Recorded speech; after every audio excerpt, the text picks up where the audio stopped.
Today we will talk about the tRNA. tRNA, that is transfer RNA. This tRNA, also known as transfer RNA, this tRNA, transfer RNA, it transfers the main role of tRNA is in protein synthesis. It transfers the amino acids from amino acid pool to the ribosomes for the protein synthesis. This tRNA, it is also called as, tRNA is also known as soluble RNA. Soluble RNA. tRNA is also called as soluble RNA. It is also called as adapter RNA. It is also called as adapter RNA. tRNA is also called as supernatant RNA.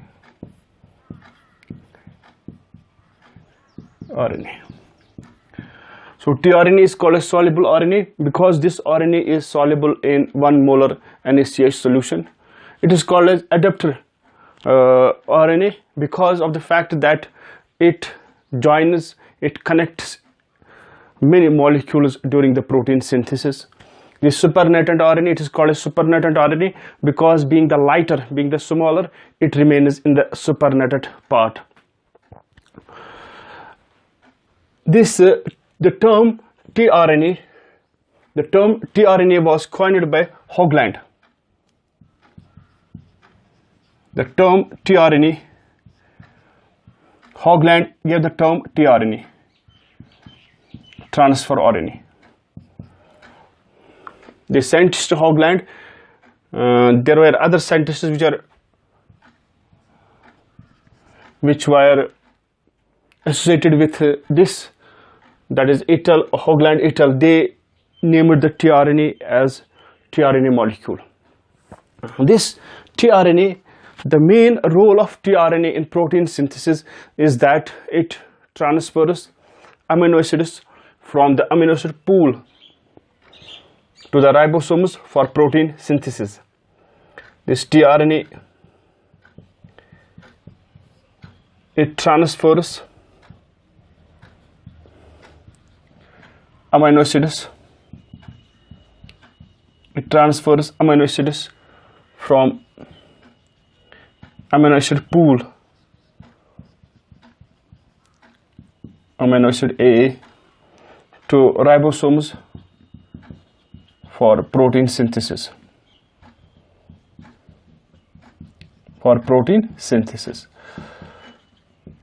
This tRNA,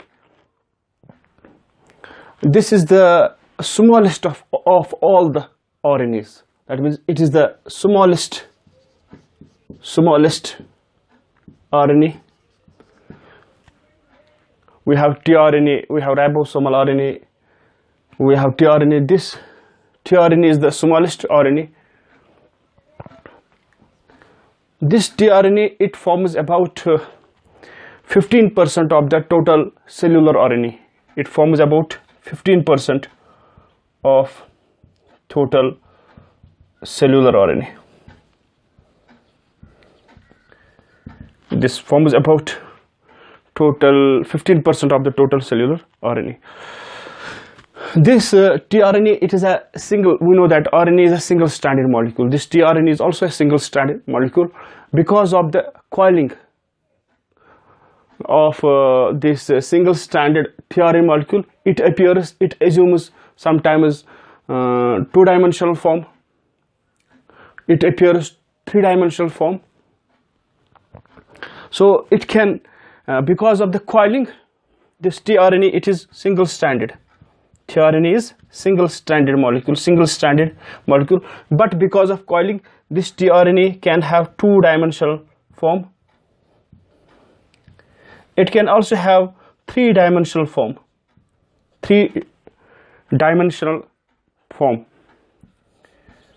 And in 2-dimensional form, it appears like a clover. It appears like a clover leaf. So it is called as, sometimes tRNA structure, we say clover leaf model of tRNA. So when it is having the two-dimensional structure. At that time, it appears just like a clover leaf. This clover, it is an herbaceous plant of genus Trifolium. This clover, it is an herbaceous plant of genus Trifolium, and it has got, this clover has got trifoliate leaves. Trifoliate leaves. That means their leaf is divided into 3 leaflets. Leaf divided into 3 leaflets. So this when it is having a two-dimensional structure, at that time this tRNA takes the shape of a clover leaf. Clover is a herbaceous plant and it belongs to genus Trifolium. This clover is having the trifoliate leaves. That means their leaf is divided into 3 leaflets. But when it takes the 3-dimensional form, because of the coiling, it can take 2-dimensional form as well as it can take the 3-dimensional form, this tRNA molecule. Although it is single-stranded molecule, when it is 3-dimensional form, it takes the shape of inverted L or upside down letter L. It is inverted L. Letter L. That means upside down letter L. It would be like this. It takes this. In 3-dimensional form, it takes the shape of this inverted L, and when it is in 2-dimensional form, it takes the shape of clover leaf. This 2-dimensional form, there was a scientist, his name was Robert Hawley. Robert Hawley, for the first time, determined the base sequence of tRNA. He determined the base sequence of tRNA and proposed the 2-dimensional model for the tRNA. He proposed the clover leaf model for tRNA. This Robert Hawley, he for the first time determined the base sequence of tRNA and then came up with a 2-dimensional model, what is called as clover leaf model of DNA. Clover leaf model of tRNA. Clover leaf model of tRNA. Clover leaf model of tRNA. This is basically 2-dimensional 2D structure, 2-dimensional structure of tRNA. And this Robert Hawley, he studied the alanine tRNA from the yeast. Alanine tRNA. He studied the alanine tRNA from yeast. He studied alanine tRNA from the yeast and then came up with the 2-dimensional model, what is called as clover leaf model of the tRNA. Then S.H. Kim, that was another scientist, he gave the 3-dimensional model of the tRNA. It is 3-dimensional model of tRNA. And he said that when it in the 3-dimensional structure, this tRNA takes the shape of inverted L. That it takes the shape of this inverted L or upside down letter L. It is inverted L or upside down letter L. Upside down letter L. So these two scientists determined the base sequence of the tRNA, and this S.H. Kim, he analyzed the phenylalanine tRNA from the yeast. Phenylalanine. He studied the phenylalanine tRNA. Phenylalanine tRNA from yeast. from the yeast. Because of the coiling, I told you that this tRNA is a single-stranded molecule, but because of the coiling, it takes the two-dimensional form. Sometimes it takes the three-dimensional form. This coiling in case of tRNA is because of some unusual nitrogenous bases present in their nucleotides. So this coiling in tRNA is due to the presence of some modified nitrogenous bases, or we can say unusual nitrogenous bases. Unusual nitrogenous bases in nucleotides, in ribonucleotides. For example, we can say, we can just have a look, what are the modified nitrogen bases, what are the unusual nitrogen bases which are present in the tRNA. For example, we have got uridine. It is modified to pseudouridine. Pseudouridine is a modified nitrogenous base. It is an unusual nitrogenous base, pseudouridine, present in tRNA. Same is the case, this uridine can be also modified to dihydrouridine. Dihydrouridine.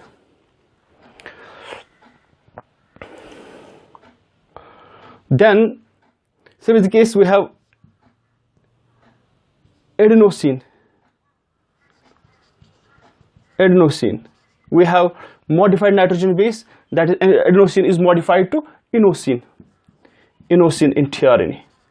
So unusual nitrogenous bases or modified nitrogen bases, they are frequent in case of tRNA molecules, and it is because of these unusual nitrogenous bases or modified nitrogenous bases, there occurs a coiling in case of tRNA, and it takes the two-dimensional form, it takes the three-dimensional form, inosine. Same is the case, we have another adenosine that gets modified into adenosine. It can also get modified into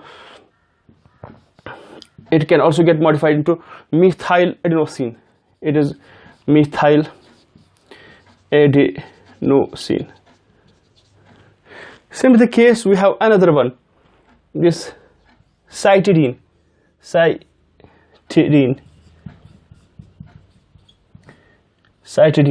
It can get modified.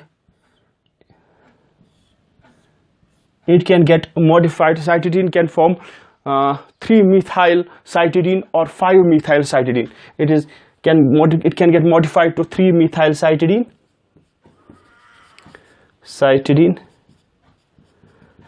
or 5-methyl cytidine. Then we have guanosine.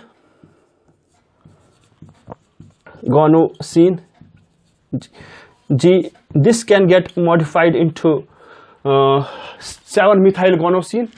It can get modified into 7-methyl guanosine. That means guanosine having the methyl group at the position 7-methyl guanosine. And this guanosine can also get modified to cytosine. So what is cytosine? It is an unusual nitrogen base derived from cytosine. This guanosine can get modified into 7-methyl guanosine, or it can get modified into cytosine, whereas adenosine can get modified into eosine or methyl adenosine. So these are the some nitrogenous bases: pseudouridine, dihydrouridine, inosine, methyl adenosine, 3-methyl cytidine, 5-methyl cytidine, and 7-methyl guanosine, and guanosine, which can occur in tRNA molecules. Then this tRNA it is having the structure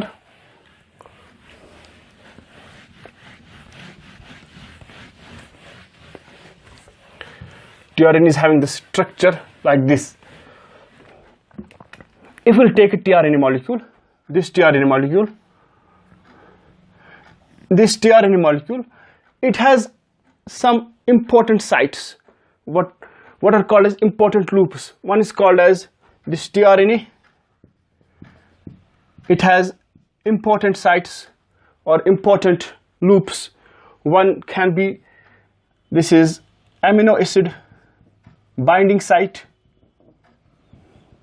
amino acid binding site. This amino acid binding site is present at the 3' end, and at 5' end we have methyl guanosine at 5' end.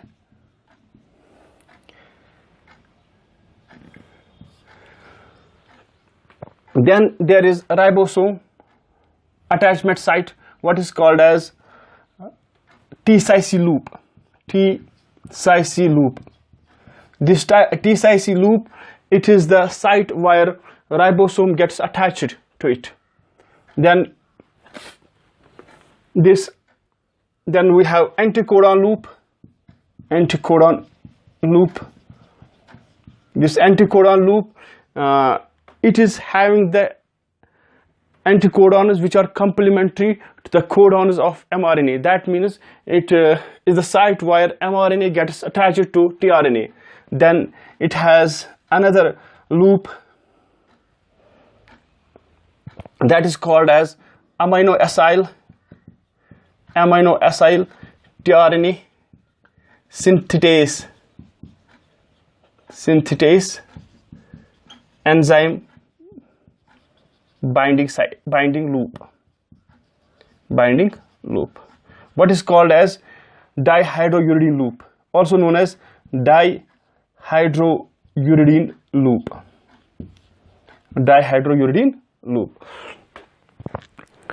So we have 4 types of loops. One is called as amino acid binding loop, T-Cy loop, your anticodon loop, and dihydrouridine loop.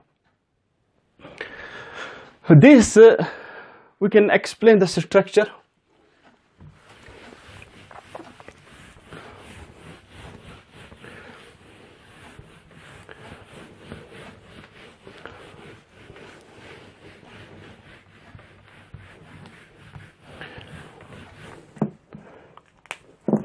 tRNA has amino acid binding loop, T-Cy loop, anticodon loop, and dihydrouridine loop. See, this is the structure of a typical tRNA molecule. It is a 2-dimensional model which was given by Robert Hawley. We have this.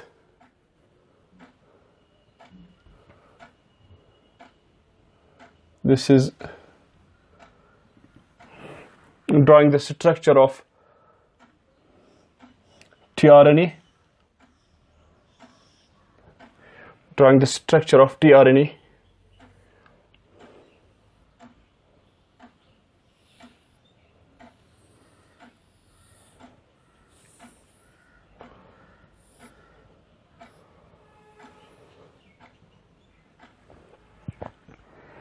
This is 5' phosphate end. Sorry, this is 3' hydroxyl end. This end is 3' hydroxyl end, and this is 5' phosphate end. So this is 5' phosphate end, this is 5' phosphate end, and this is 3' hydroxyl end. This is the Clover leaf model of tRNA. Clover, I can write here, this is Clover leaf model of tRNA, which was given by Robert Hawley, and this represents 2-dimensional model. It represents the 2-dimensional structure of tRNA. It was given by Robert Hawley. So we can say that it has got this tRNA molecule. It is a single stranded, it has two ends, one is called as 5' end, another is called as 3' end. This 3', it is having the 3' hydroxyl end and 5' phosphate end. At the 3' hydroxyl end, we have what? Amino acid binding site. That means amino acid bind is here. It is the 3' hydroxyl and is the amino acid binding site. 3' hydroxyl and it is the amino acid binding site. This amino acid binding site is present at the 3' end, 3' hydroxyl end. It is present at 3' hydroxyl end. It is present at 3' hydroxyl end, 3' hydroxyl end. It is present at 3' hydroxyl end, and this end, it possesses a typical codon, what is called as CCA. This is the hallmark of this region, the CCA. So it would be like this, CCA. This is CCA, CCA. That means this 3' end possesses codon, that is CCA. 3 nitrogen bases, that is CCA. This is called as amino acid binding site at the 3' end. It possesses codon CCA, actually anticodon. This then there is another site, another loop, what is called as tRNA loop. This is tRNA loop. This is tRNA loop. Then this is what is called as anticodon loop. This is anticodon loop. Anticodon loop. And this is what is called as dihydrouridine loop. Dihydrouridine loop. It's called as dihydrouridine loop. DHU, dihydrouridine. This DHU means dihydrouridine. DHU means dihydrouridine loop. First, we have discussed that amino acid binding site, it is present at the 3' hydroxyl and it possesses a typical codon, that is CCA. Then tRNA loop, this is the ribosome attachment site, ribosome binding site. This is ribosome. That means tRNA loop is the site where the ribosome gets attached, ribosome attachment site, ribosome attaching site. This why it is called tRNA? Actually, this T, it is a modified thymine called as ribothiamidine. This T represents what? This T represents modified thymine. Modified thymine. This T represents modified thymine known as ribothiamidine. What is called as ribothiamidine. Ribothiamidine. This T, it is basically, why it is written here, it is basically a modified thymine that is called as ribothiamidine. And psi, it is a modified uracil, what is called as pseudouridine. Psi represents pseudouridine base. It is pseudouridine base. This ribothiamidine and pseudouridine, these are unusual bases present in the tRNA loop. That is why it is called as tRNA loop. It is called as tRNA loop because of the fact that it contains two unusual nitrogen bases. One is pseudouridine, pseudouridine, psi, and T, ribothiamidine. The ribothiamidine is the modified form of thymidine. Then C represents the cytidine. Then we have got anticodon loop. And if, for example, the anticodon which is present on a tRNA is GGG. This represents the anticodons. These are anticodons, and these anticodons, they recognize and attach with the codons of mRNA. So this is the they recognize and attach with the codons of, for example, this is mRNA, they recognize and attach with the codons of mRNA. So we have got here guanine, cytosine, cytosine, cytosine. So we can say that this is the mRNA attachment site. So mRNA attachment site, mRNA identifying site,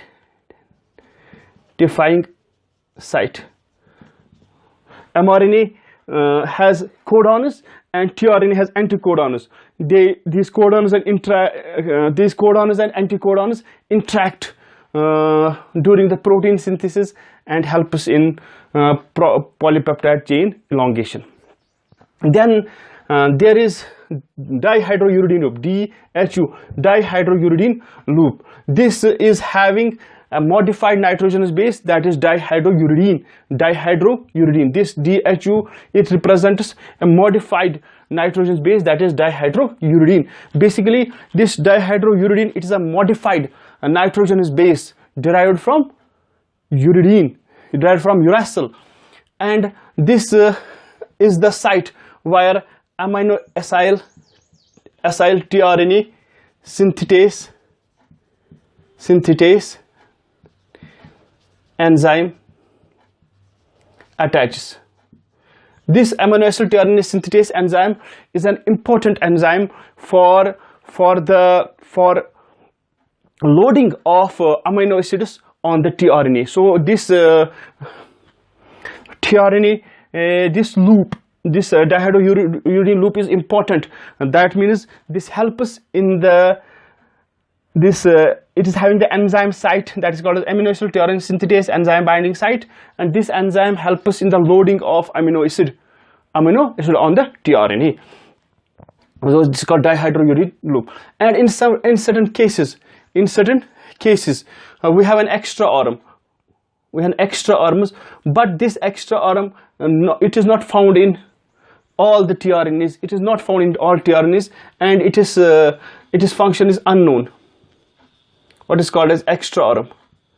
Extra arm is not. It is extra arm. This extra arm is found in certain tRNAs, and its function is unknown. It has been found that this was the structure of this tRNA, and these two strands, this tRNA is a single-stranded molecule but appears double-stranded because of the hydrogen bonding. This is a hydrogen bonding.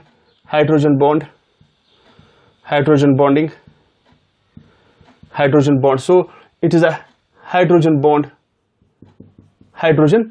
Because of the hydrogen bonding between these nitrogen bases, it appears double-stranded. Actually, tRNA is a single-stranded molecule, and in a cell there are approximately 60 different tRNAs present in a cell. See, there are approximately 60 different tRNA molecules. There are approximately 60 different tRNA molecules in a cell. These tRNAs, their function is to transfer the amino acids from the amino acid pool to the ribosomes for the protein synthesis. So this was the structure of, this is called as clover leaf model of tRNA, which was given by Robert Hawley, and this is two-dimensional structure. And then we have got